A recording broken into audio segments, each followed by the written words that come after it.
Μια φορά και έναν καιρό ήταν μια Μιλιά και αγαπούσε ένα αγοράκι. Και κάθε μέρα το αγοράκι πήγαινε και μάζευε τα φύλλα της και τα έπλεκε στεφάνι και έπαιζε το βασιλιά του δάσους. Σκαρφάλωνε στον κορμό της και έκανε κούνια στα κλαδιά της και έτρωγε μήλα. Παίζανε και κρυφτό και όταν το αγόρι κουραζόταν αποκοιμιόταν στον ίσκιο της. Και το αγόρι αγαπούσε τη Μιλιά πάρα πολύ και η Μιλιά ήταν ευτυχισμένη.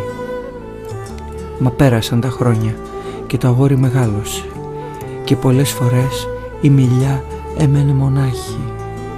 Τότε μια μέρα το αγόρι πήγε στη Μιλιά και η Μιλιά είπε «Έλα αγόρι, έλα να σκαρφαλώσεις τον κορμό μου και να κάνεις κούνια στα κλαδιά μου, να φας μήλα και να παίξεις στον ίσκιο μου από κάτω και να είσαι ευτυχισμένο».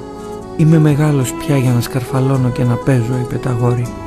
«Θέλω να αγοράσω πράγματα και να καλοπεράσω. Θέλω λεφτά. Μπορείς να μου δώσεις λεφτά?» «Λυπάμαι», είπε η Μιλιά, «μα εγώ δεν έχω λεφτά. Έχω μονάχα φύλλα και μήλα. Πάρε τα μήλα μου, αγόρι, και πούλησέ τα στην πόλη. Έτσι θα έχεις λεφτά και θα είσαι ευτυχισμένο». Και τότε το αγόρι σκαρφάλωσε στη Μιλιά, μάζεψε τα μήλα της και τα πήρε μαζί του. Και η Μιλιά ήταν ευτυχισμένη. Μα το αγόρι έκανε πολύ καιρό να ξαναφανεί και η Μιλιά ήταν λυπημένη.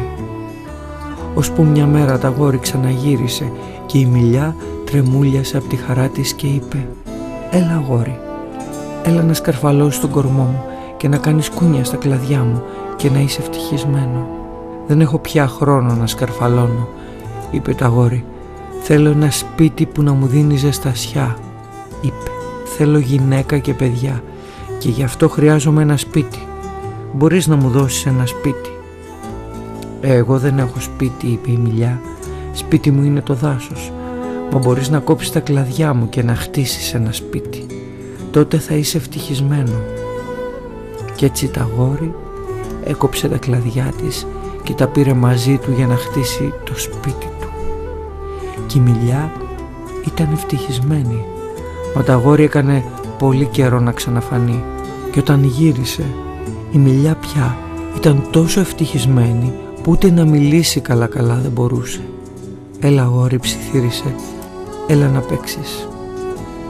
«Είμαι πια πολύ γέρος και πολύ λυπημένος για να παίξω», είπε το αγόρι. «Θέλω μια βάρκα να με πάει μακριά. Μπορείς να μου δώσεις μια βάρκα?» «Κόψε τον κορμό μου και φτιάξε μια βάρκα», είπε η Μιλιά. «Έτσι θα μπορέσεις να φύγεις μακριά και να είσαι ευτυχισμένο». Και τότε το αγόρι έκοψε τον κορμό της και φτιάξε μια βάρκα και φύγε μακριά.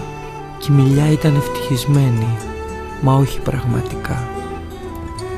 Και ύστερα από πολύ καιρό το αγόρι ξαναγύρισε. «Λυπάμαι αγόρι», είπε η Μιλιά, «μα δεν μου απέμεινε τίποτα πια για να σου δώσω. Δεν έχω μήλα. Τα δόντια μου δεν είναι πια για μήλα», είπε το αγόρι. «Δεν έχω κλαδιά», είπε η Μιλιά, «δεν μπορείς να κάνεις κούνια». «Είμαι πολύ γέρος πια για να κάνω κούνια», είπε το αγόρι. «Δεν έχω κορμό», είπε η Μιλιά, «δεν μπορείς να σκαρφαλώσεις».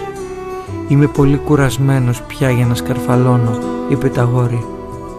«Λυπάμαι», αναστέναξε η Μιλιά, «μακάρι να μπορούσα να σου δώσω κάτι, μα δεν μου απέμεινε τίποτα πια. Δεν είμαι παρά ένα γέρικο κούτσουρο. Λυπάμαι, δεν θέλω και πολλά τώρα πια», είπε το αγόρι.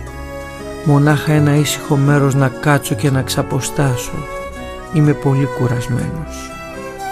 «Τότε», είπε η Μιλιά και ίσχυωσε τον κορμό της. «Τότε ένα γέρικο κούτσουρο είναι ό,τι πρέπει να κάτσεις και να ξαποστάσεις. Έλα αγόρι, κάτσε και ξεκουράσου».